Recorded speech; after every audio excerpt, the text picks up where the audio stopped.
kvalitou v kombinaci.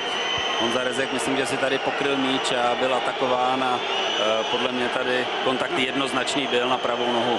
Čistá penalta. Ano, dokonce si z toho odnesl Jan Rezek nějaký viditelný šrám a za míč se znovu postavil Michal Kadlec, který 100% splnil svou úlohu ve vypjatém závěru ve skotském Glasgowě. Tak jak si povede teď? Uvidíme, jestli to bude zase morda doprostřed, nebo jestli zvolí jiné řešení. Dá se předpokládat, že Dikan, stejně jako všichni členové ukrajinského realizačního týmu, viděli sestřih z našeho zápasu. No, tak Michal Kadlec zvolil jinou variantu. Dikan ji vystihl, ale nestačil ten míč vytěsnit mimo bránu. Vedeme 1-0, je to velmi sympatický a sebevědomý krok do zápasu. Tak Dikan si na penaltu rozhodně šáhla, ale měla poměrně velký důraz, takže mu propadla za jeho záda.